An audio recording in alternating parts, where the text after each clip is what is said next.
Robin. Checking out the Opie and Anthony show. Very busy day in the news. You got Laurence Taylor, man. What a guy just was getting a whore. You know, if that's his cup of tea, whatever. And they send over some whore, and he pays money and has sex with her. And then it turns out that she's 16, and now Gloria Allred is this chick's lawyer, and she's painting her up as this poor, unfortunate girl that was beaten by the pimp and forced to go there and suck LT's cock. Bullshit! Goddamn, I'm calling shenanigans. Really? I'm calling shenanigans. You're taking that side. Yeah, I'm taking the side that this chick was a prostitute. A prostitute? But she was too young to understand what she was doing. Yeah, right. A fucking 16-year-old prostitute. Believe me, she knows what the fuck she's doing. I don't want to hear anything about her underprivileged life or any of that horse shit. Stop. And LT's just like, hey, whatever.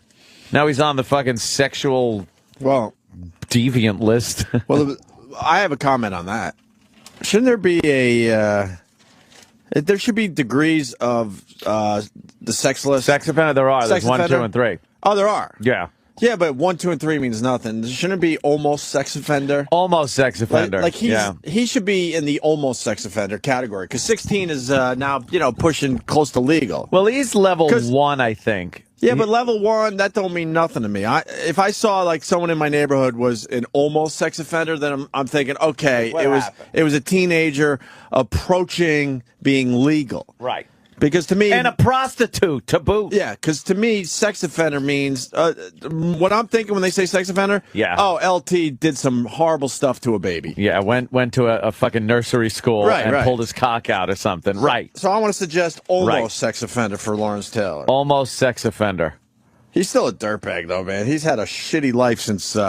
Oh yeah, he's a dirtbag. I'm not for a long time now. I'm not defending him in any way, but I sure as shit ain't defending her either. She's a prostitute.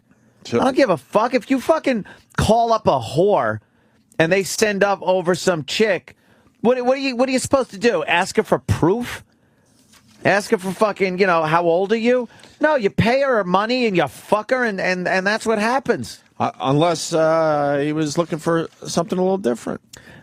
I don't even think there was any allegations that he said, could you send over a 16-year-old? Okay. I think he was just like, send over some fucking whore, whatever. Something good. Send over a whore. And then Gloria Allred. Yeah, why is she involved with this? Because she's a fucking cunt that just has to get involved in what she believes is women's causes. Meanwhile, the real women's causes she doesn't fucking pay attention to. She just likes these get her name in the news, see if she could make a few bucks kind of shit. I can't stand her. What's a real women's cause? I don't know. How about you champion the cause of... I have no idea. I don't know any women's causes. I could give a shit about women's causes. When we allowed them I have no idea. When we allowed them to vote, that was a very dark day. Smoke cigarettes. That's a very dark day for guys everywhere. For dudes. There's plenty of other things she could be doing that I think would be more representative of helping women. We don't even know hopping on the bandwagon of some prostitute. How sad are we? We don't even know one woman's cause. There's got to be one out there like that needs legal help. Yeah, and isn't really there. Let's really think. Do we know one women's cause? How about Congo clits? Congo clits is a good one. Clits in the Congo. Get over there and help these women hold on to their clitorises. Can we get T-shirts made? Save Congo clits. Save the Congo clits. Hard to say. We might need to jazz up that. Yeah. The saying. Yeah. Well, we're gonna have to put it through the Charlie Sheen filter. Oh, the Sheenonator filter. Yeah. Because Congo clits. Save Congo clits. Yeah. How are we going to get that ad on TV? Then they'll never take it. Huh? They'll never take it for television. Can we offer it to TV and see what they say? Pro-choice, Ant? Well, are you asking me or thinking that would be a good cause for her? I don't know, Janine. Be a little more fucking concise. This isn't Twitter. You could fucking, you could type out a few more words. Christ. What, do you get sleepy? Wow, you're mad too, huh? Oh, sorry, doing my nails. Well, that's what broads do. That's what you broads do, huh?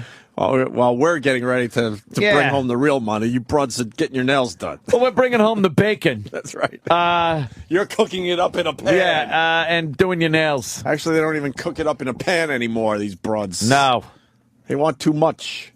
Go ahead. We bring home the bacon, and now it just sits there. And now we got to cook it up. I want you to darn my socks. Right. When was the last time a woman darned a sock? I don't even know what it is. I'll be honest. I just laughed there because I know it's funny. I don't know what that means. It's an oldie term. I just know that women took like these tennis ball kind of things. Yeah. And they'd put them in the sock when the sock had a hole in it. Yeah. And they would sew it like that. Oh, okay. Because the sock would, the ball would keep the sock kind of the right shape to sew it, so and they would call it darning the sock. I don't know why it was darning. I don't know where that came from. I remember, or a light bulb they would use. Oh, look at that. Some other person saying. That's crazy. Yeah, a light bulb. I just remember hearing it from the honeymooners. Doesn't she cook your dinners? Does she not darn your socks? That was Carlos teaching them to Mamba. Not anymore, man. No. We bring home the bacon, and it just fucking rots on the counter. Now you just get new socks. Yeah. You ever go to pull your socks up and you didn't dry off good enough for the shower because you're in a rush, and you pull your sock and the whole thing just rips. Like the whole top of the sock comes off. And it's just the dumb part of the sock is sitting on your foot. What? And you have a garter around your leg. What's the dumb part of a sock? It just looks dumb because it's hanging off like a fucking used condom off of your foot. And the other part, because you were trying to get it to come on, but the whole back just ripped right up. I hate that. People want to know how old you are, that you came up with all these weird I watched old The terms. Honeymooners. Is that where that comes from? Yeah, I watched The Honeymooners. It is a terrific show. It certainly is. So one women's cause. Wow. A woman's cause. It's nothing like the national organization of women get on or Gloria Allred. There's got to be something but they just leave that shit alone. I don't know. She's making money on a hooker now that she's the pimp. Now you're the pimp, Gloria. You got a fucking hooker, and now you're gonna make some bucks on her while she's turning what amounts to a trick in a courtroom. Ooh, that's good, Anthony. And who's paying Gloria? LT. She gots to get paid. How is he paying her? Oh, guaranteed there will be a civil lawsuit now. And the pimp is going to get sued. Everyone's going to get sued. She's going to make money. This hooker, this whore, is going to make money, and Gloria Allred is going to get a percentage of it because she's the mouthpiece, the lawyer. Yep. Japan nuclear crisis. I swear they just had this headline. Could it happen here? Oh, God. News has to go local. They were talking about the Indian Point nuclear power plant here in New York, and they're saying, like, oh, we got to look over the safety precautions because we don't want a situation. And it's like, I don't think an earthquake and tsunami are really things that might happen near the Indian Point nuclear power plant. You know? There are other unforeseen things, but that's what life is, unforeseen shit. But I don't think we got to worry that an earthquake and tsunami are going to make a nuclear disaster. Close or something? That's what the news tells me. Coast fault lines are the dumbest fucking things when people go, well, there's a fault line. It's not the Ring of Fire.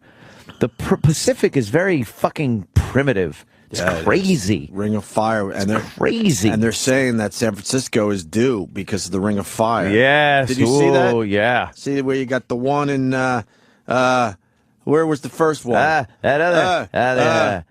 Earthquake or something. Where was the first one? One of those, Australia. Was it Australia? Yeah, the big one down there in, Australia. And then, was it Australia? Yeah. And then South America?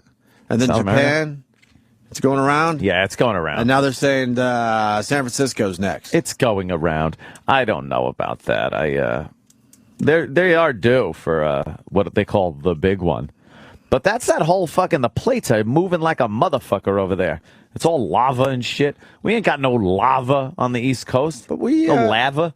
Maybe if I had some lava.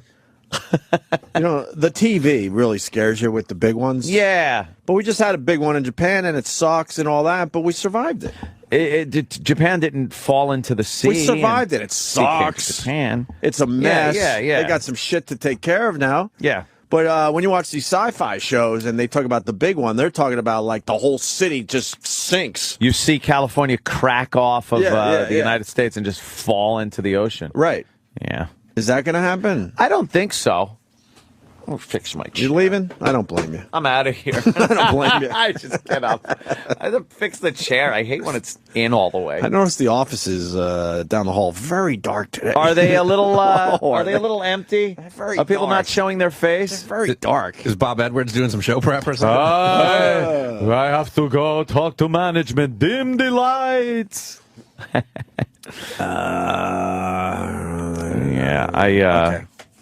Yeah, so I don't know. It's kind of creepy, but I don't see anything happening here with the nuclear power plant or earthquakes or tsunamis, to tell you the truth. I think we're pretty good as far as that goes. Yeah, we just got to worry about terrorists. They're not done with us. We're number one target on that list. Yeah, they're not done with us. They're not going to be happy about that whole Libya thing. And now you got the Yemen guys stepping down. You got the Yemen president stepping down. Yemen, yeah. He said, "Fuck this, I'm out. I'm not going to get fucking dragged out of here. I'll leave first." So he's leaving at the end of the year. Another one of those end of the year guys. End of the year, he's out. Wow, Farrakhan was really fucking pissed at Obama. He was yelling at him. Well, that puts you in a quandary, shit. sir. Yeah. Who Am I do you going to dislike agree more? with Farrakhan? Who do you dislike more? Let me think. I don't like either of them. I know that. So I'm trying to But I'm forcing you to tell me who you dislike more. This is a tough one for you, buddy. I think Do you hate Farrakhan or Obama more? Well, I never liked Farrakhan. But there are some of his ideology that I agree with. I do. I agree with certain things that he says. Obama, I don't think I agree with anything he says. Because he's black? No, because he's just a weak president. He's a weak president. What is He's wishy-washy. He can't commit to anything. This whole military thing, and I've been reading a lot of shit. People giving me shit like, "Oh, if it was George Bush, you would be have a big heart on that they were bombing." It's like, yeah, it's not George Bush. Here's a guy that ran on the platform of getting out of Iraq and getting out of Afghanistan and closing down Guantanamo, and now he's involved in a military action that the United States has taken the lead on an Arab country, with the mission being to rid the Libyan people of a tyrannical dictator. If that doesn't sound like Iraq, that's exactly what happened. At least George Bush tried to cover it up with those weapons of mass destruction. But this is like, and then the whole thing with saying, well, the United States is taking the lead now, but we're going to hand it off to one of our other coalition members, by the way, which is maybe 3. And the other coalition members, especially France and England, are saying, hey, we don't want this. Hey, you're in charge. So now we're like, who are we supposed to dump this off on?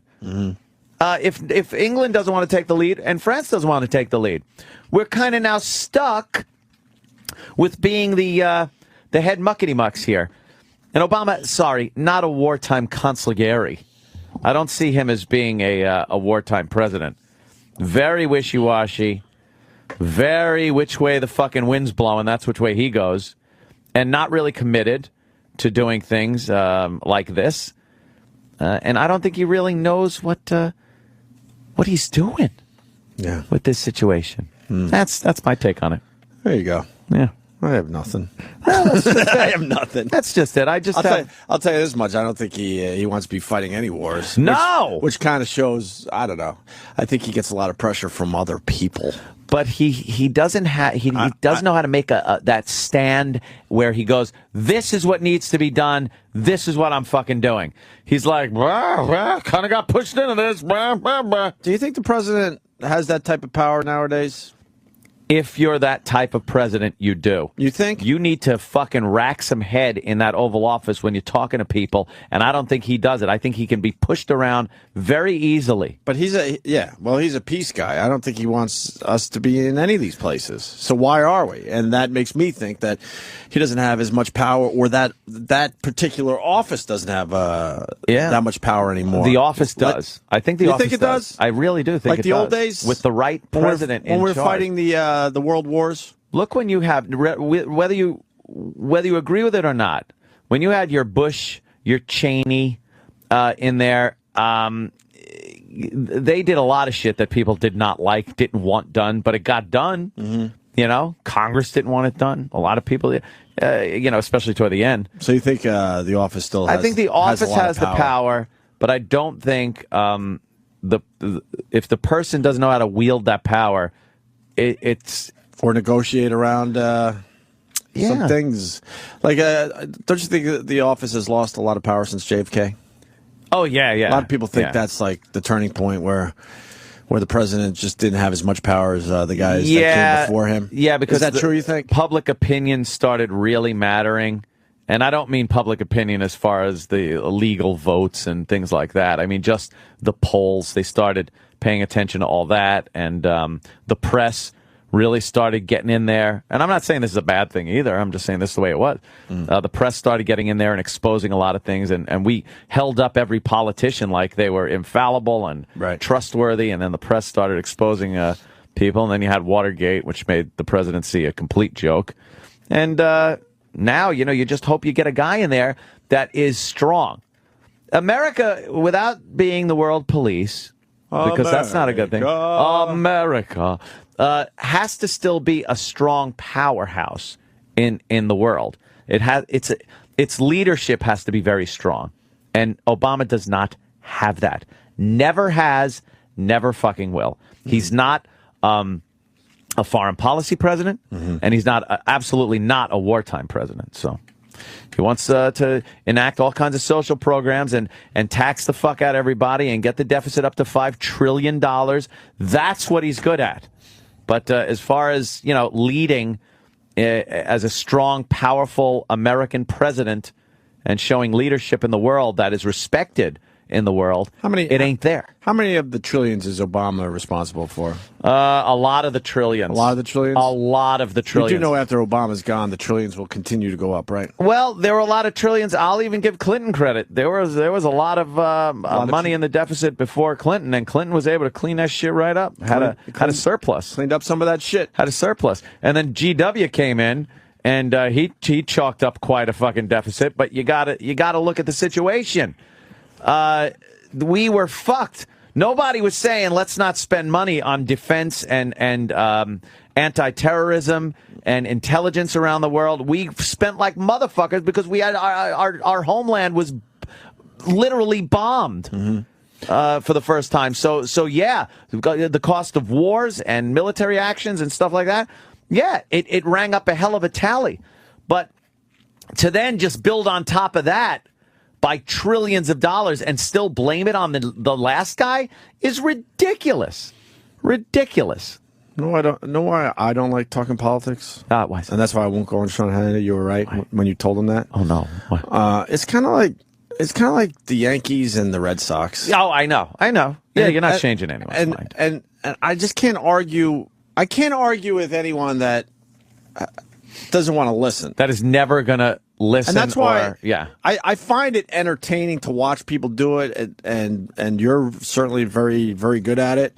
But it's like, if you're a Yankees fan, it's like, all right, you march up to Boston and try to convince a Boston Red Sox fan to be a Yankees fan. It ain't gonna happen. It ain't gonna happen. Do you like the sport of it? It's a debate. But it's debate. Yeah, I don't think it's a debate, because when I watch all these, I do watch a lot of this shit. And I go from Chris Matthews to Sean Hannity. I'm all over the place. Yeah. I do a little of the Situation Room, even though he's more of a situation than debating. Whatever it is. His fake situations until recently. And I just watch people not even listen and then wait for their turn.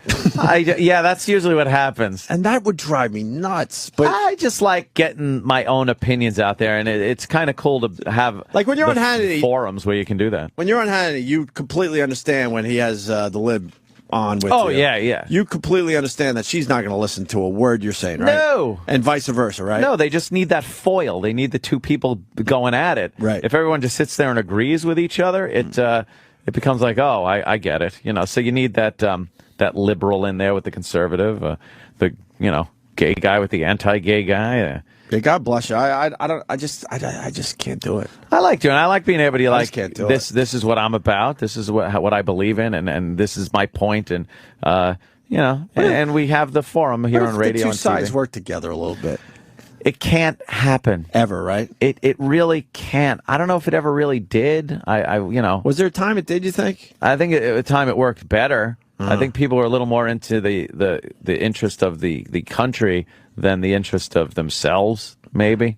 I don't know. Maybe it just looked that way more than actually was that way. I think it's been bullshit since day one. Yeah, I do. I think you got a lot of really rich white guys that fucking made believe they were taking care of their fellow men.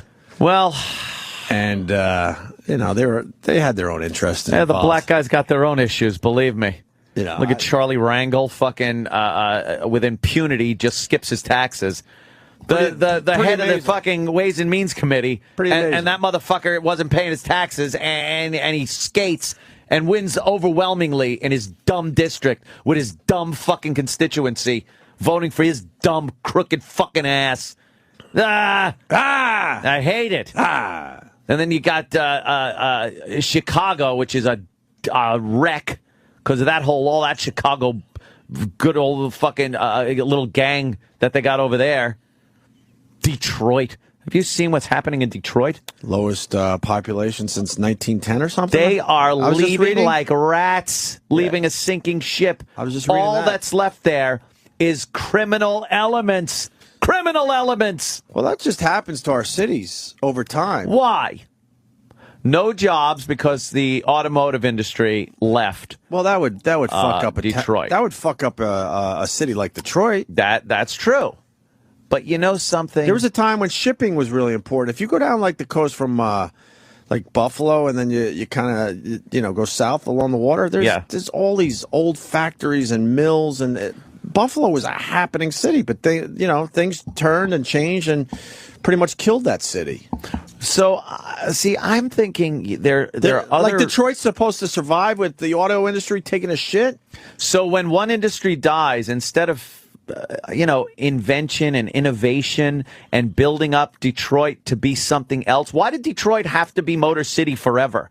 Why does it have to be the place that builds cars? Why can't it have turned into something else and build fucking windmills? Do something. But then it just turns into this impoverished place where no one gives a shit about the city, the surroundings, each other, where they live, and it becomes a fucking dump. You're talking about Sirius? Oh, shit. I didn't realize that I was. I can answer your question by talking about this company. Yeah. Why didn't they do things differently? They counted on one thing. One thing, like the automotive industry. Detroit counted on one thing. Yeah. And they assumed it was going to be around forever. So when that took a shit... Of course they're in a bad spot. Yeah. Of course they are. This place is counting on one thing. One thing. One thing. We're not building windmills here at this company, are we? Build windmills. That would require some kind of federal aid program, something like Obama proposed. No, dummy. Shut up. Look, Zach, let me tell you something.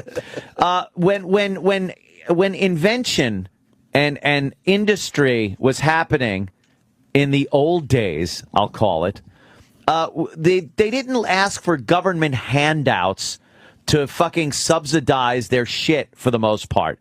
It was people believing in an idea and investing in it because they felt strongly about it, felt that they would make a positive return on it.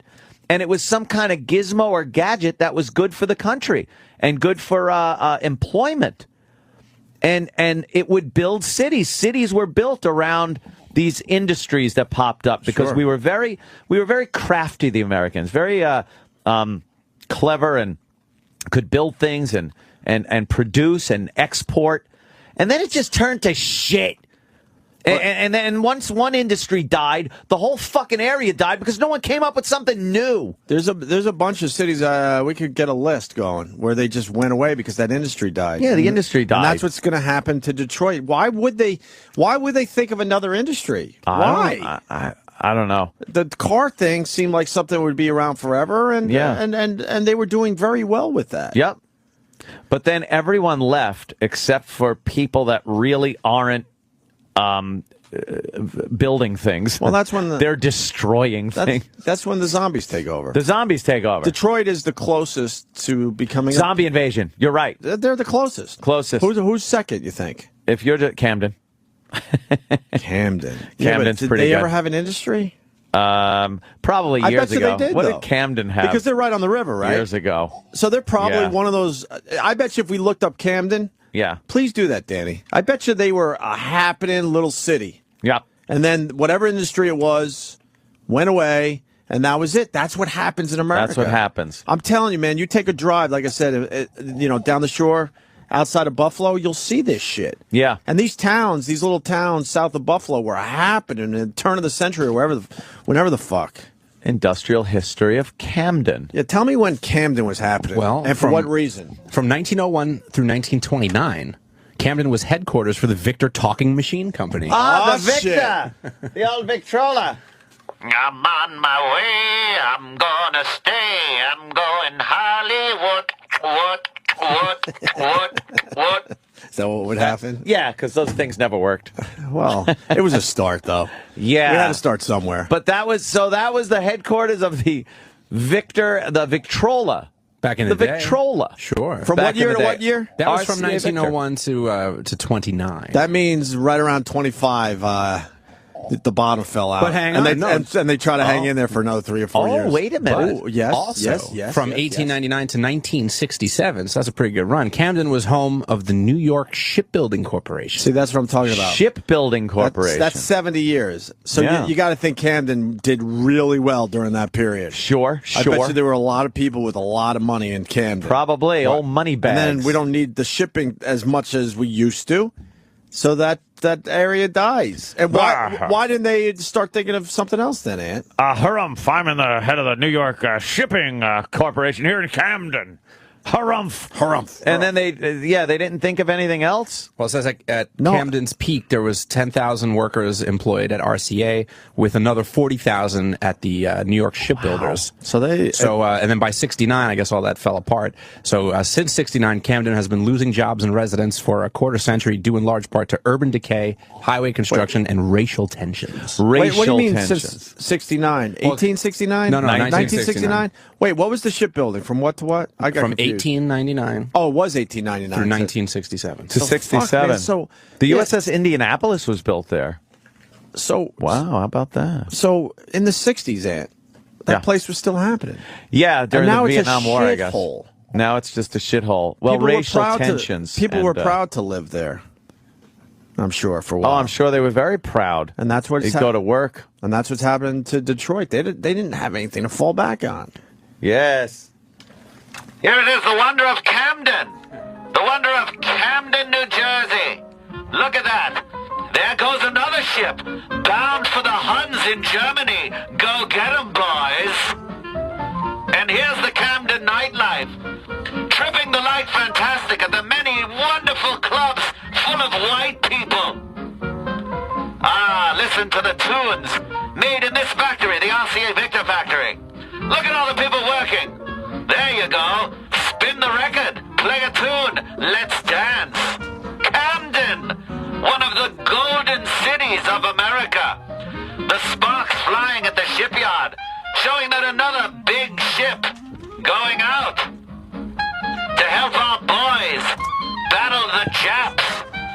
There it goes, launching the Indianapolis. What a wondrous sight here in Camden. The golden city of Jersey, Camden. Isn't it wonderful? As the years go by, we see Camden is building and building. It's just an amazing place to live. Here's a cotillion. full of white people, dancing and singing in gowns and tuxedos. Isn't it wonderful?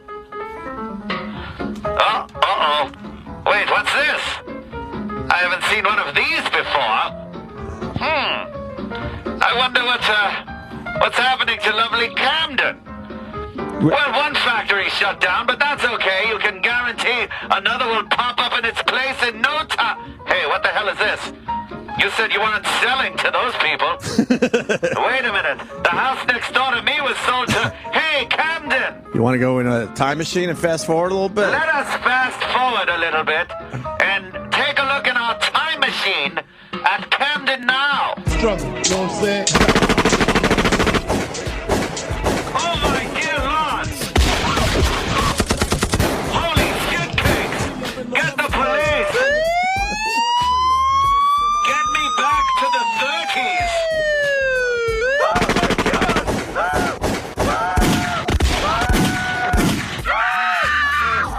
You get... I'm protecting myself. I'm scared of you. Please call the police. I'm scared of you. Back to the 30s where it was safe and white. I guess they did have some kind of industry. Yeah. Ah, boy. Well, there you go. The death of a city. Yeah. Camden's a perfect example. Jesus. People were doing very well there for... Now you don't want to go. For almost a century. They had a century of niceness. Now you never want to go to Camden. And that's what's happening with Detroit. And they had nothing to fall back on. No. No company that really looks at anything to fall back on. I think racial tension has a lot to do with things, too, because you really don't want to move a business in where there's, racial tension. And in the late 60s, early 70s like that, oof. Look out, people. Mm-hmm. Oh, wait a minute. What is this? Howard Stern sues SiriusXM saying promised stock bonuses weren't paid. Oh, okay. That's just on Squawk Stories on CNBC's stock thing. No one that's in business or in the market really watches that. Yeah, I'm sure Scott Greenstein's fine with that one, but he certainly wasn't fine when I tweeted a picture of a memo that said that we might have had bed bugs. Cause how dare you? He yelled and screamed. His face got extremely red that day, and he said, how is that good for the company? But I'm sure this is fine for the company, as they discuss it at length now. Look, it's not even just now they're having a conversation. Now they're having a conversation on the premier stock market channel. I wonder if Scott's going to knock on Howard's door today and yell and scream in his face like he did mine. Good job. Any news is good news. You think he'll say that? Right. And I also wonder if we sued the company, if we would be sitting here today. No. Of course not. We'd be home for sure. God damn, man. I don't know. That's how they decided to run their company. We're nobodies. No. In this world, we're certainly nobodies. No. We'll have another world, though. Yeah, one of these days. We'll have another world. One of these days. So, we have David in Israel, Anthony. David. My David. David. We'd all be dead if it wasn't for my David. Yes, David. Good morning, Ant. How are you? Yeah. I hate Obama as much as you do for many reasons. Uh-huh. You call him wishy-washy. If he's doing what the people want and Americans are fed up with us going into wars, and he's now saying he's not going to stand up and go in there, isn't the president supposed to do what we want him to do? So people are fed up and he's not going to do it. If people want us to go in, then he'll go in. No, the president is not supposed to do what the people want him to do. That's a misconception. The president is supposed to do what's right for the country and what's best for the country. We elect him thinking, based on his campaign promises, that he's going to do the job we need him to do, because we can't predict what's going to happen to our country and the world. So we hope we're putting the best guy in that can deal with a constantly changing environment. He's not that guy. We don't put presidents in to do the people's bidding at the drop of a hat, because people don't agree. They're always split. If you do what the people want, it's not going to be 100%. You're going to be pissing off at least half the people. So he's supposed to do the right thing for the country.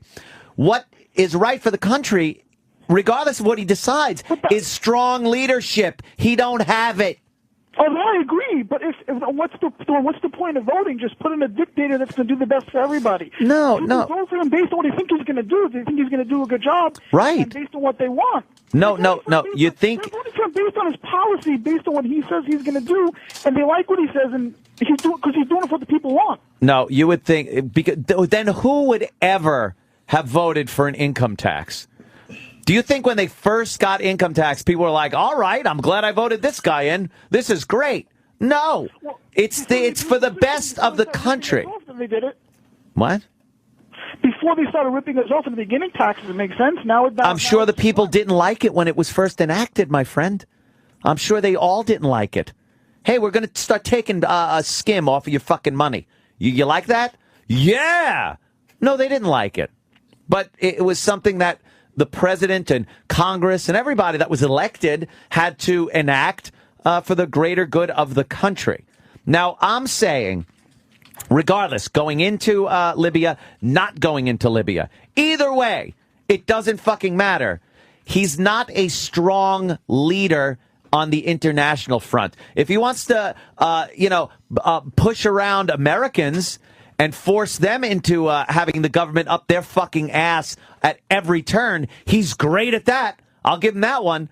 But when it comes to leaving our borders, he's not respected in the international community. He's not looked at as a strong leader. He's looked at as a pushover. All right, I agree with you. All right, thank you, sir. Well, I got a question for yes, sir. David yes, in Israel. David. What is it that makes you sound so Jewish?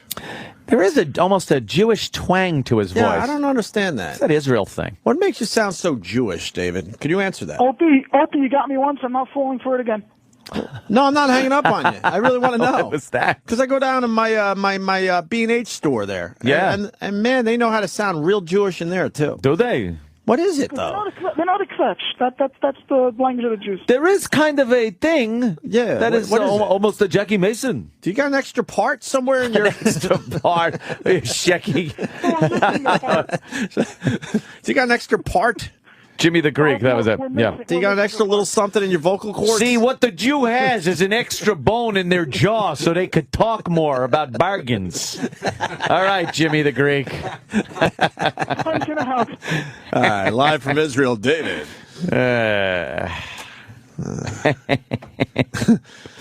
What makes them sound so Jewish? I don't know. It's like an accent. It's almost like a dialect. Accent? It's a dialect, like a black dialect.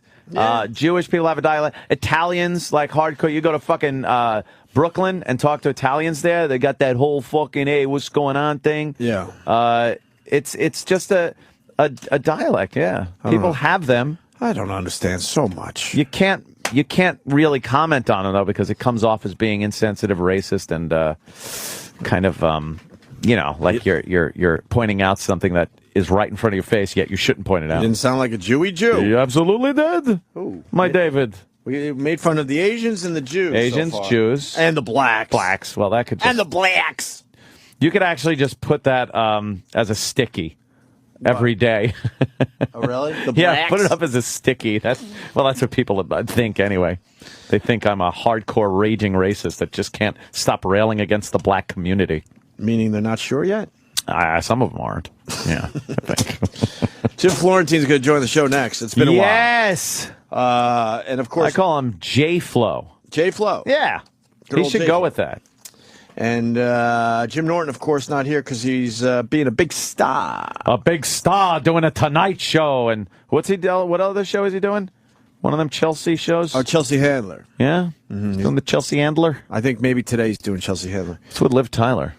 I was looking at her. Well, she's no kid anymore, I guess. Guess it has something to do with American Idol. He actually, when I interviewed him, he said one of his daughters wasn't supportive. That's right, and we didn't know which one. Yeah, so maybe it's... Oh, God. I guess one of Steven Tyler's daughters not supportive of him going on American Idol. Is it Liv Tyler or the fat Liv Tyler? Well, you could have went with a supportive joke and did a fat joke. Oh, shit, I didn't even think of that. Yeah. Yeah. I didn't either, obviously. Yeah. Hey, Norton, was on the Tonight Show last night. We got a little taste for the people that maybe didn't stay up to see it. I don't like really when good. you know, that taste thing works sometimes, but when you're talking about Jimmy Norton, I don't want a taste of Jim Norton. No? No. What do you think it tastes like? Cumsies. Cumsies. Always. I don't think there's one part of his body you can lick where you won't taste cum. Taste cumsies. Jimmy did a little something for spring break, and we got a little I guess we can't say taste, a little tidbit. A little tidbit for everyone. Now, what's your name, buddy? Chris Gooch. Hey, Chris, where are you from? Minnesota. Minnesota. Now, is this your first spring break? This is my first spring break. You enjoying it? Oh, I'm loving it. What are we going to do about Gaddafi? Gaddafi? I don't even know who that is. It's a venereal disease. Oh, we get tested for that at Planned Parenthood. I've had syphilis once and Gaddafi twice. Now, how do you think your generation can kind of help us in the future? Because we're kind of in a mess right now. The state of the world is not good. Well, you know, just go to school, keep it real. You hear that? Keep it real, Jay. Keep it real and we can save the world. What do you think we can do as a country to avert disasters in the future, like Spider-Man the musical? I would honestly have to say, first off, it's all about Batman. So I think the message is, keep it real, and it's all about Batman.